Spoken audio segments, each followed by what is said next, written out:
Salam kerahiman. Hari ini kita ketemu lagi seperti biasa, yaitu di tema atau topik yang kita bahas tentang aku haus. Hari ini sesi yang ke-9. Kita mau bahas tentang misteri penderitaan. Kenapa ya? Kenapa harus ada penderitaan? Nah, kita mau sama-sama pelajari, mau sama-sama gali tentang misteri penderitaan. Kita semua mungkin pada saat ini sedang menderita.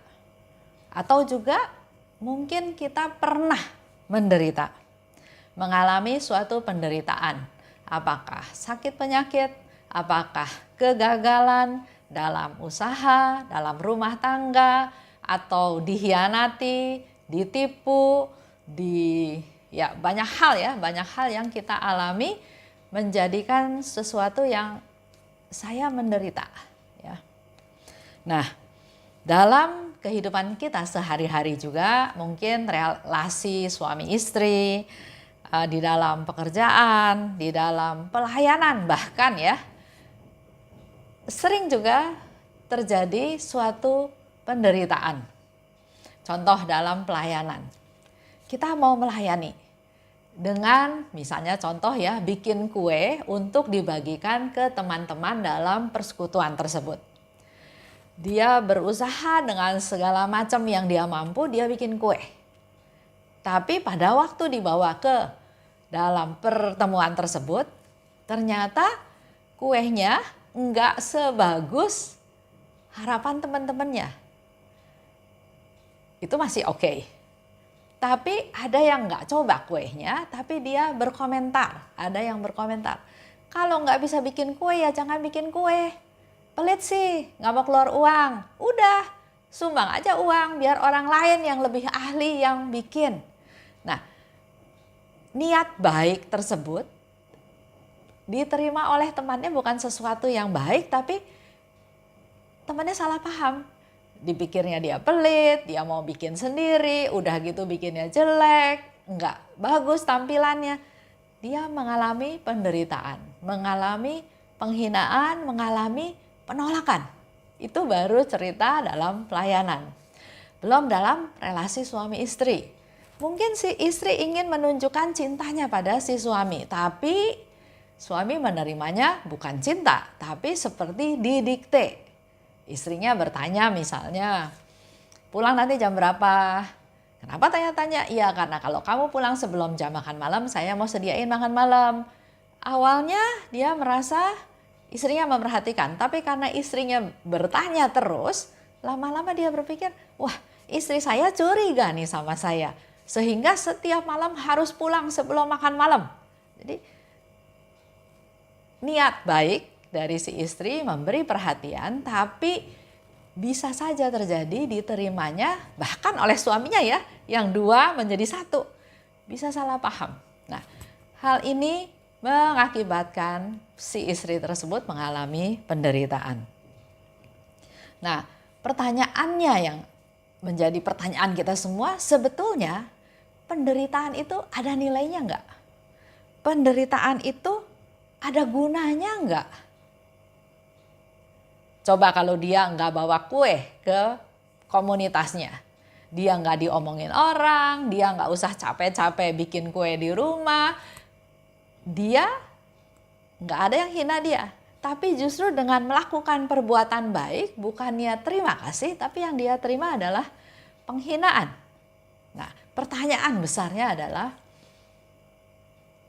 apakah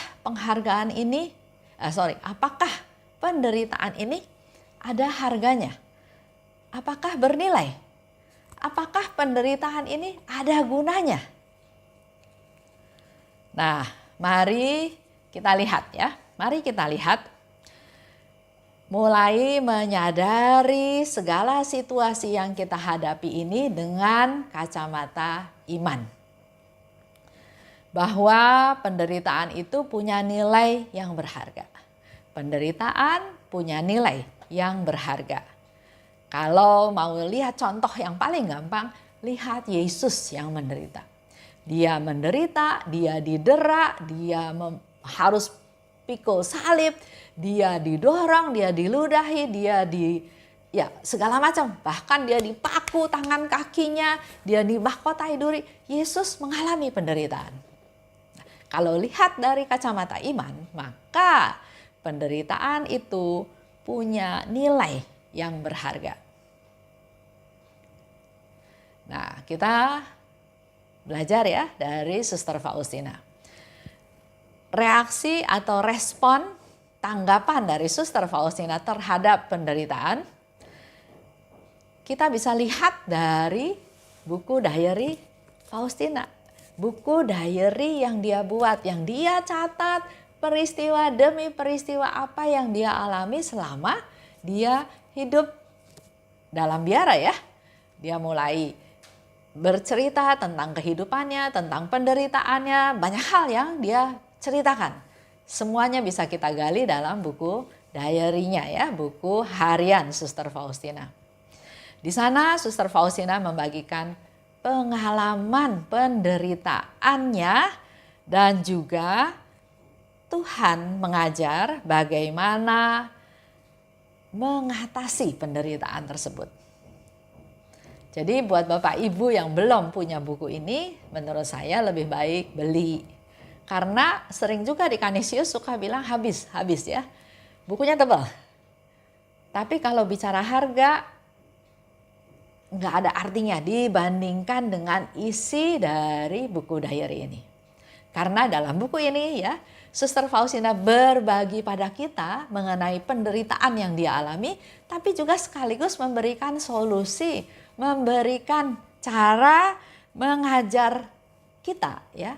Melalui diary Faustina, Tuhan mengajar Suster Faustina juga otomatis mengajar kita semua untuk bagaimana mengatasi penderitaan tersebut.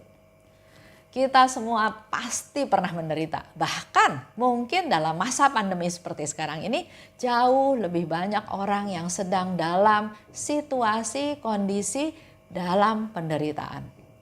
Sakit penyakit, stres, depresi, atau mungkin masalah keuangan yang nggak tahu besok makan apa, bagaimana masa depan keluarga saya, apa yang harus saya pertanggungjawabkan pada anak cucu saya, dan seterusnya. Nah, hari ini saya mau kasih satu rumus yang luar biasa buat Bapak Ibu semuanya. Diingat ya, rumusnya penderitaan plus kasih sama dengan sukacita. Kita lihat penderitaan dari kacamata iman, maka kita bisa mengambil satu kesimpulan. Ada rumus ya, kalau dulu dalam kuliah, dalam sekolah ada rumus-rumus ya. Nah, di sini rumusnya penderitaan plus kasih akan menjadi sukacita. Beberapa pengalaman dari Suster Faustina ya, pengalaman penderitaannya Suster Faustina bisa kita lihat dari buku diary. Tapi beberapa yang saya coba catat ya, misalnya dia mengalami sakit TBC yang terus makin lama makin parah, makin lama makin parah. Enggak menjadi sembuh, tapi makin lama makin parah.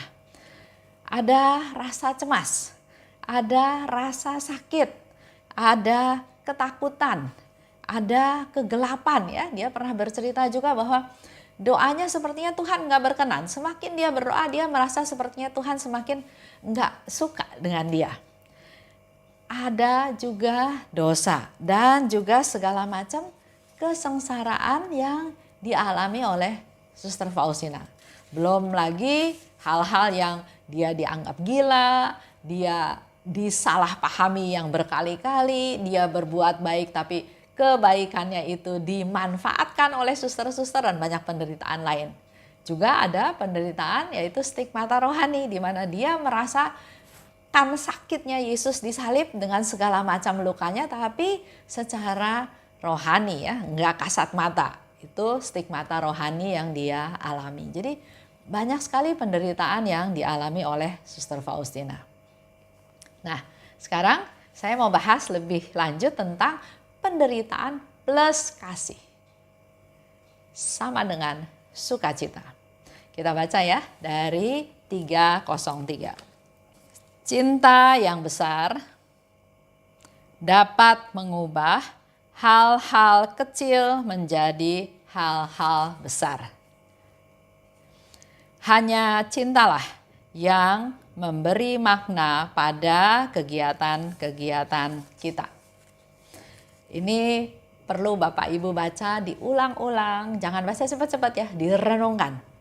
Sekali lagi di situ dikatakan cinta yang besar. Kalau kita punya cinta yang besar, maka dapat mengubah hal-hal kecil menjadi besar. Dan hanya cintalah yang memberi makna pada kegiatan-kegiatan kita. Jadi setiap hari kita beraktivitas kan? Ada yang rutin, ada yang insidentil, tapi setiap hari kita ada aktivitas yang kita lakukan. Nah, kalau kita lakukan aktivitas itu atas dasar kewajiban, keharusan, contoh yang gampang. Membersihkan rumah, sapu rumah, pel lantai. Kalau kita lihatnya dari kacamata, saya punya tugas untuk membersihkan rumah. Suka nggak suka, saya sehat, saya sakit, saya harus sapu lantai. Saya harus pel rumah, lantai ya. Itu menjadikan sesuatu yang nggak menyenangkan karena dibebani dengan tugas, harus, kewajiban. Ya. Tapi kalau dasarnya cinta, kita nyapu, kita pel lantai dengan dasar cinta supaya rumah saya bersih, supaya siapapun yang tinggal di rumah ini merasa nyaman, nggak banyak debu, nggak banyak kuman. Dan kalau cucu saya main di sini, dia akan merasakan nyaman, dia akan merasakan sehat. Saya melakukan ini karena saya mencintai orang rumah, maka saya perlu melakukan hal ini. Coba lihat ya, kegiatannya sama, sama-sama sapu lantai, sama-sama pel lantai. Tapi dengan dasar yang berbeda, yang satu dasarnya harus, wajib. Yang satu dasarnya kasih. Dengan dasar cinta, maka kegiatan itu akan mempunyai makna. Nah, buat Bapak Ibu semua juga, mari kita mulai belajar dari Suster Faustina, lakukan segala sesuatu bukan dengan dasar harus, kewajiban. Tapi mari kita lakukan segala sesuatu dengan dasar cinta. Karena di sini dikatakan hanya cinta yang membuat kegiatan-kegiatan tersebut punya makna. Contoh ya, saya kira-kira 2 bulan yang lalu pergi ke Tegal, jemput papa saya, pulang pergi naik mobil, pergi pagi dari Jakarta jam 7 sampai di Jakarta lagi sekitar jam 3 kurang seperempat. Saya senang ya, karena saya masih bisa ikut jam kerahiman pada jam 3 petang. Nah, setelah sampai rumah saya ikut jam kerahiman, dan setelah jam kerahiman saya berdoa koronka dengan cara sambil berjalan ya, di dalam rumah ya, saya berdoa koronka sambil berjalan. Nah, sampai ke daerah dapur, ternyata di sana ada genangan air yang saya nggak lihat, saya kepleset. Memang aneh karena biasanya reaksi saya cukup cepat. Kalau misalnya saya kepleset, saya jatuh, saya bisa bereaksi. Tapi pada waktu itu sepertinya tidak ada tenaga, sepertinya lemes ya sudah, kepleset dan sakit sekali, sakit sekali. Mau duduk nggak bisa, mau berdiri nggak bisa, mau jalan apalagi nggak bisa. Betul-betul sakit sekali. Nah, tapi ya akhirnya proses sembuh gitu ya. Tapi pada waktu masa sakit tersebut, saya dapat kartu dari cucu saya. Dia memberikan kartu dengan tulisan, ya ucapan ya, semoga grandma lekas sembuh. Satu kartu sederhana yang dia juga gambar sendiri, cicinya dan adiknya ya, dia gambar, dia memberikan kartu itu supaya grandma cepat sembuh ya. Nah itu satu tindakan kecil, tapi dia ungkapkan dengan penuh kasih, dengan perhatian, berharap supaya grandmanya cepat sembuh.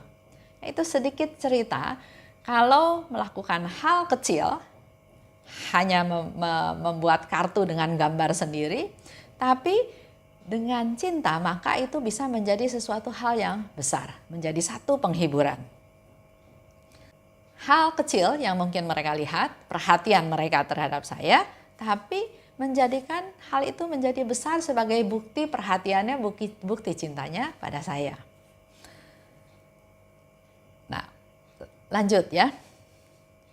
Kalau kita lakukan banyak kegiatan, banyak aktivitas ya, tapi mari kita mulai merenung. Di tahun refleksi ini di KAJ kita kan diajak merefleksi, melihat kembali. Mari sekarang kita sama-sama juga coba melihat kembali apa yang menjadi dasar dari setiap tindakan kita, dari setiap perkataan kita, dari setiap tingkah laku kita. Apa yang menjadi dasar? Itu yang ditanya ya. Karena tadi Suster Faustina jelas katakan, hanya dasar cintalah, maka semua kegiatan itu bermakna. Jadi kalau Bapak Ibu melakukan segala sesuatu kegiatan tanpa didasari dengan cinta, artinya kegiatan itu enggak bermakna. Semakin murni cinta kita lanjut ya di 303. Semakin murni cinta kita, semakin kecil umpan nyala api penderitaan dalam diri kita. Kalau kita dasarnya misalnya suami istri. Dengan dasar katanya, saya lakukan ini karena saya cinta sama dia. Kenapa saya lakukan ini? Karena dia juga mencintai saya. Dia menjaga saya, dia mengasihi saya, dia memperhatikan saya. Maka saya juga mengasihi dia, mencintai dia, memperhatikan dia. Lihat ya. Kata-kata saling. Nah, pertanyaan lebih lanjut adalah kalau suatu hari si suami tidak memperhatikan, tidak mengasihi lagi, tidak melakukan atau memberikan apa yang saya harap, kira-kira saya masih tetap mencintai dia atau saya enggak lakukan cinta itu lagi? Dia baik sama saya baik sama dia. Dia berkorban untuk saya berkorban untuk dia. Ceritanya saling ya. Tapi bahayanya kalau mulai dia tidak memperhatikan saya, bagaimana reaksi saya? Marah? Kenapa nggak memperhatikan saya? Atau dia nggak perhatiin saya juga nggak perhatiin dia. Dia mulai memperhatikan orang lain, saya juga mulai memperhatikan orang lain. Lihat ya, bahaya dari kalau cintanya cinta yang dasarnya saling tadi. Tapi Suster Faustina di sini bilang semakin murni cinta kita, jadi apapun yang dia lakukan, tapi kalau saya dasarnya cinta dan cinta yang murni itu cinta yang walaupun, cinta yang tidak berharap, cinta yang bukan balas-balas membalas. Tapi di sini dikatakan semakin murni cinta kita, maka semakin kecil umpan nyala api penderitaan dalam diri kita. Kalau ya contoh kembali lagi ya, kalau dalam hubungan suami istri ya, relasi suami istri. Istrinya itu begitu mencintai dia. Suaminya salah, diampuni. Suaminya melakukan kesalahan, dia ampuni lagi karena dasarnya dia adalah dia sungguh-sungguh mengasihi suaminya apa adanya dengan segala kebesaran kebaikannya juga termasuk kelemahannya. Jadi pada waktu suami itu melakukan kesalahan, karena cinta si istri ini murni pada suaminya, maka yang ada adalah pengampunan, mengampuni dan terus mengampuni, toleran ya dengan segala macam kelemahan si suami. Dan ini menjadi satu bukti bahwa umpan nyala api penderitaan akan menjadi semakin kecil. Contoh ya, kalau si suaminya misalnya selingkuh, terus tetangga ngomong lah, ibu tahu nggak suami ibu nih selingkuh, suami ibu nih pacaran lagi sama orang lain, saya lihat, saya gini, saya gitu. Nah, si istri reaksinya kan bisa macam-macam, bisa marah, bisa bales, bisa banyak hal. Kalau dasarnya bukan cinta, maka yang ada adalah emosi, marah, dendam, mau balas dendam. Tapi kalau dasarnya cinta dan semakin murni cintanya kepada suaminya, otomatis walaupun omongan orang macam-macam, menjelek-jelekan suaminya, membodoh-bodohi dia, kenapa mau dibohongin terus atau mau ditipu terus, tapi omongan gosip atau himbauan atau omongan mereka buat si istri yang punya cinta yang semakin murni, maka omongan-omongan itu enggak menjadi api yang besar, akan semakin menjadi nyala api yang kecil sehingga enggak menjadi umpan penderitaan dalam diri kita. Kalau kita dasarnya bukan cinta yang murni, kita tahu dikhianati, kita tahu dibohongi, kita tahu ditipu, maka kita marah, ya. Itu menjadi api penderitaan dalam hati kita, dalam diri kita jadi besar. Marah. Nah, kemarahan ini kan disulut dengan api omongan kiri kanan, marahnya itu bisa semakin hari semakin besar. Tapi kalau dasarnya cinta, misalnya si istri itu bilang, saya tahu kelemahan suami saya. Dan salahnya saya tidak menjaga dia dengan baik. Sehingga dia melakukan kesalahan dan kesalahan lagi. Saya tetap ampuni dia karena saya tahu dia punya kelemahan itu.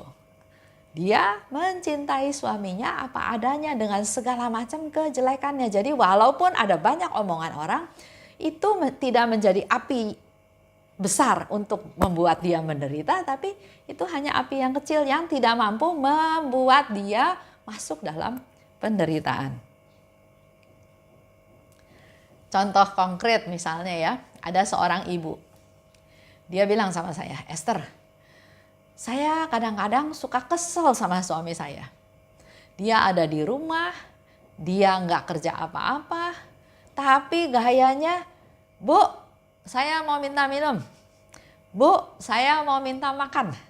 Bu, kaki saya pegel, minta dipijetin. Banyak sekali alasan. Nah, si istri ini mengeluh. Aduh, udah pensiun. Kata-kata itu aja udah jelek tuh. Udah pensiun. Jadi seolah-olah udah nggak menghasilkan. Bukannya bantu-bantu di rumah, tapi malah dia menjadi beban buat saya. Minum aja minta dilayanin, makan aja minta dilayanin. Bahkan kadang-kadang masih minta kakinya dipijetin. Dia kesel. Tapi terus saya bilang, Ibu, pernah nggak Ibu pikir, berbahagia Ibu punya suami seperti itu? Coba kalau suaminya sakit-sakitan, bukan hanya minta minum, minta makan loh. Harus keluar uang, berobat, kita harus bangun malam jaga dia karena dia sakit. Terus biasanya orang sakit kan banyak keluhannya, lebih rewel, lebih cerewet, makan ini nggak mau, makan itu nggak mau. Bersyukur suami Ibu sehat. Bersyukur dia nggak melakukan apa. Kalau dia melakukan apa-apa karena dia sudah pensiun, dia bisnis di luar, terus bangkrut, terus rugi, kan Ibu juga yang susah. Karena kita periode kerja kan ada masanya, masa sekolah, masa kerja, ada masa pensiun. Nah, kebanyakan orang yang sudah pensiun ini mulai bekerja lagi, mulai lagi dari nol. Kemungkinannya kecil untuk jadi sukses. Jadi syukurlah Bapak ada di rumah, nggak pergi melayang ke kiri ke kanan, nggak melancong ke sana sini. Bersyukurlah Bu, untung dia cuma minta minum, untung dia cuma minta makan, dia nggak minta lagi yang macam-macam. Nah, di situ saya bilang bahwa kalau kita bisa menerima keadaan, maka penderitaan yang kita alami nggak akan ada artinya. Bahkan itu bukan menjadi penderitaan. Seperti rumusan tadi ya, penderitaan ditambah dengan cinta, ditambah dengan kasih. Ibu menderita melayani suami, tapi ada unsur kasih ibu pada suami, maka itu akan bisa mendatangkan sukacita.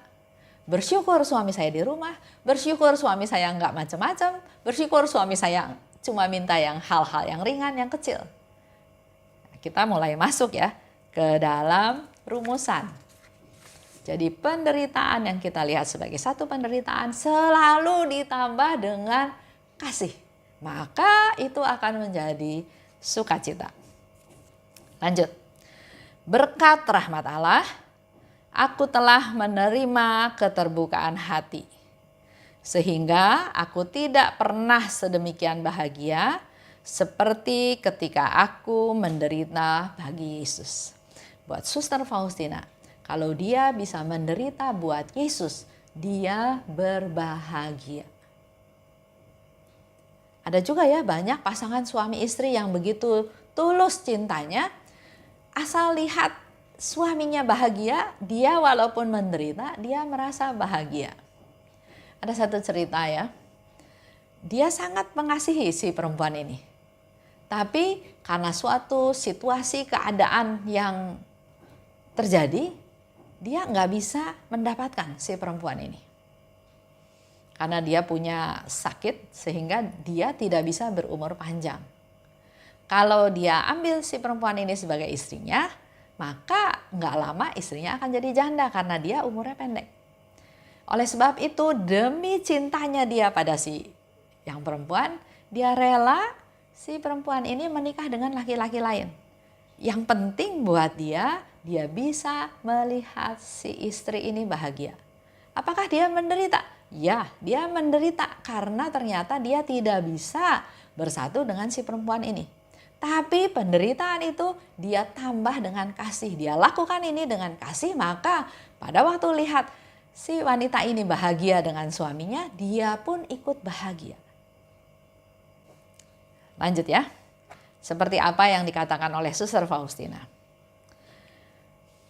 Sedemikian bahagia seperti ketika aku menderita bagi Yesus, yang aku cintai dari setiap detak jantungku. Ya, jadi seluruh hidupnya Suster Faustina dipersembahkan buat Yesus dan dia akan selalu berbahagia kalau dia bisa menderita buat Yesus. Bahagia, seperti tadi saya cerita ya, bahagia bisa menderita buat orang yang kita kasihi. Pernah ketika aku sedang amat menderita, aku meninggalkan pekerjaanku. Ini ceritanya Suster Faustina ya. Dia begitu menderita, dia tinggalkan pekerjaannya. Jadi nggak fokus terus ke penderitaan, dia tinggalkan penderitaan dan dia cari Tuhan. Dan melarikan diri pada Yesus. Ini pun bisa kita tiru. Kalau kita sedang susah, kita sedang menderita, jangan habis waktunya, matanya, perhatiannya hanya pada masalah tersebut. Tinggalkan, cari Tuhan. Cari kekuatan dari Tuhan, cari penghiburan dari Tuhan, cari solusi dari Yesus. Dan minta padanya untuk memberi kekuatannya. Pada waktu kita menderita biasanya pasti kita merasa tidak berdaya, merasa putus asa, merasa jalan buntu. Yang dilakukan oleh Suster Faustina, tinggalkan penderitaan, tinggalkan masalahnya, lari ke Yesus dan mohon kekuatan dari Yesus. Minta kekuatan. Karena memang kita sudah tidak berdaya, tidak bisa lakukan apapun. Sesudah doa yang sangat singkat, jadi nggak usah doa yang panjang-panjang, Suster Faustina katakan, sesudah doa yang sangat singkat, aku kembali pada pekerjaanku dengan penuh semangat dan sukacita. Jadi itulah kerjanya Tuhan. Kita nggak pernah bisa tahu ya bagaimana Tuhan bekerja dalam setiap apa yang kita hadapi. Tapi hari ini Suster Faustina memberikan satu contoh yang sangat jelas. Penderitaan begitu menguasai dia tinggalkan. Dia cari Yesus, dia minta kekuatan dari Yesus dan walaupun doanya sangat singkat, Yesus memberikan penghiburan dan memberikan sukacita. Dan dia bisa melakukan pekerjaannya lagi dengan semangat, dengan sudut pandang yang baru. Kemudian, salah seorang dari suster itu berkata kepadaku, hari ini, suster tentu mendapat banyak penghiburan karena suster kelihatan begitu berseri-seri. Jadi yang dilihat oleh temannya Suster Faustina bukan penderitaan, muka yang kuyu, yang lesu, yang putus asa, tapi Suster Faustina membawa hal itu dengan berseri-seri karena tadi sudah memperoleh kekuatan dari Tuhan. Dia lakukan dengan penuh semangat dan sukacita sehingga suster lain yang nggak tahu peristiwa tersebut Bahkan menilai Suster Faustina, wah hari ini Suster Faustina nggak lagi menderita. Dia lagi bersuka cita, dia lagi senang-senang karena Allah tidak lagi memberimu penderitaan, tapi hanya penghiburan. Itu pandangan orang lain ya yang nggak tahu permasalahannya. Tapi Suster Faustina bilang, suster salah. Ya, justru karena pada saat banyak menderita, aku lebih bersuka cita. Lihat ya, dengan lebih banyak menderita, bahkan Suster Faustina menjadi lebih bersuka cita. Karena tadi dia pakai rumusan, semakin besar penderitaan, tapi kalau diberi dengan kasih, didasari dengan kasih, maka sukacitanya juga akan menjadi semakin besar. Suster Faustina melakukan segala sesuatu dengan dasar, yaitu kasih. Kalau bisa menderita buat Yesus yang dicintainya, maka dia akan bisa semakin bersuka cita. Kalau kita bisa berkorban buat orang yang kita cintai, maka yang kita dapat bukan penderitaan, yang kita dapat sukacita. Karena menderita plus kasih sama dengan sukacita. Dan apabila penderitaanku berkurang, ya, Suster Faustina katakan, maka sukacitaku juga berkurang. Kalau penderitaan 10 ditambah kasih, maka sukacitanya juga 10. Tapi kalau penderitaannya cuma 2 ditambah kasih, sukacitanya juga cuma 2. Bisa lihat ya perbandingannya yang Suster Faustina katakan, semakin kecil penderitaan, maka sukacitaku pun makin berkurang. Ketika kita banyak menderita, kita memiliki kesempatan yang besar untuk menunjukkan pada Allah bahwa kita mencintai Dia. Sama juga sebetulnya dalam hubungan suami istri. Kalau hidupnya enak-enak aja, nggak ada si suami atau si istri bisa tahu benar-benar apakah pasangannya betul-betul mencintai dia. Nggak ada yang jadi ukuran. Mau makan enak ada, mau jalan-jalan ada, mau melakukan banyak hal juga semuanya tersedia. Nggak keukur cinta murninya. Tapi pada saat mengalami penderitaan, pada saat misalnya si suami lagi jatuh, lagi gagal, lagi terpuruk, suami bisa tahu istrinya itu betul-betul mencintai. Apakah dia mencintai jabatannya, mencintai hartanya, mencintai kekuasaannya, atau mencintai dirinya, termasuk dirinya yang sedang gagal. Di Suster Faustina di sini sangat jelas memberitahukan pada kita ya bahwa dengan semakin banyak kita menderita, maka ini harus menjadi suatu kesempatan buat kita untuk menunjukkan pada Allah bahwa saya mencintai engkau. Tapi ketika menderita sedikit, maka lebih kecil kesempatan kita untuk menunjukkan pada Tuhan tentang cinta kita. Nanti Bapak Ibu renungkan lagi kata-kata ini ya. Karena ini memang perlu direnungkan. Semakin besar penderitaan, maka sukacita kita semakin besar. Tapi semakin kecil, semakin berkurang penderitaan, maka kesempatan kita juga semakin kecil untuk menunjukkan pada Allah betapa kita mengasihi Dia. Nah, bagaimana kalau malah nggak menderita sama sekali? Di situ dikatakan oleh Suster Faustina ya, maka cinta kita entah sungguh besar, entah sungguh murni. Jadi kalau kita nggak mengalami penderitaan, seperti yang tadi saya cerita ya, hubungan suami istrinya, kalau nggak mengalami gelombang, nggak mengalami penderitaan, nggak bisa tebak apakah cintanya besar, apakah cintanya murni, apakah cintanya cuma di mulut saja, nggak bisa ke-detect, nggak bisa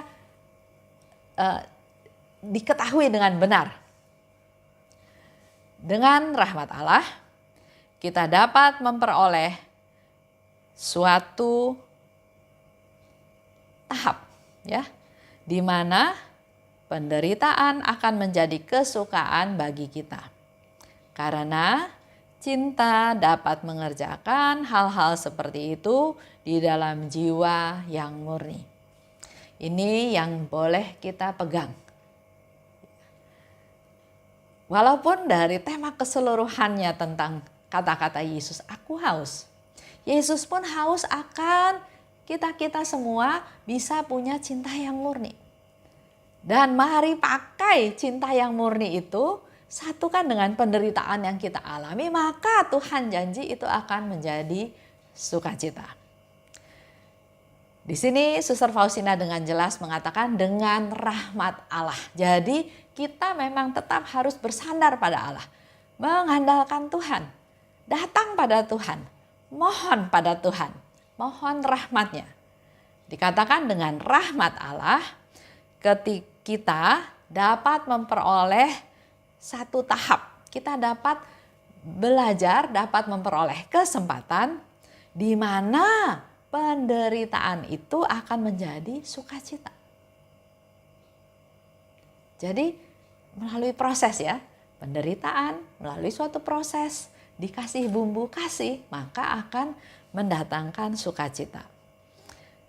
Karena cinta dapat mengerjakan hal-hal seperti itu. Dengan dasar cinta, maka penderitaan yang dibalut didasari dengan cinta bisa menjadi sukacita. Dan memang hanya dengan cinta seperti itu bisa terjadi di jiwa yang murni. Luar biasa ya, kata-katanya Suster Faustina bisa kita dapat hari ini. Dirangkum menjadi satu cerita, kita suka nggak suka, selama hidup di dunia ini kita akan mengalami penderitaan.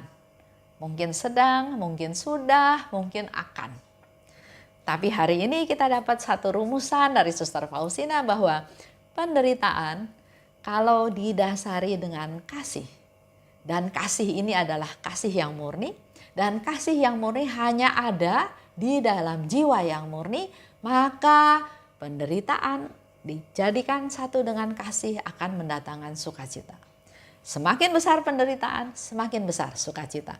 Semakin sedikit penderitaan, semakin sedikit sukacita. Semakin sedikit kesempatan untuk kita punya kesempatan untuk menunjukkan cinta kita pada Tuhan. Tapi kalau tidak mengalami penderitaan sama sekali, bahkan kita nggak tahu.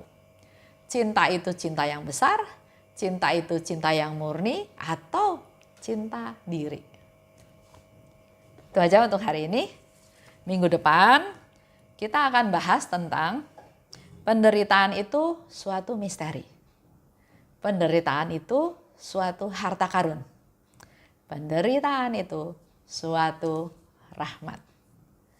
Terima kasih buat teman-teman semua yang sudah terus mengikuti acara ini demi acara setiap minggunya. Supaya iman kita tumbuh. Dan tadi di awal ya saya sudah katakan, mari kita lihat penderitaan-penderitaan yang kita alami dengan kacamata iman.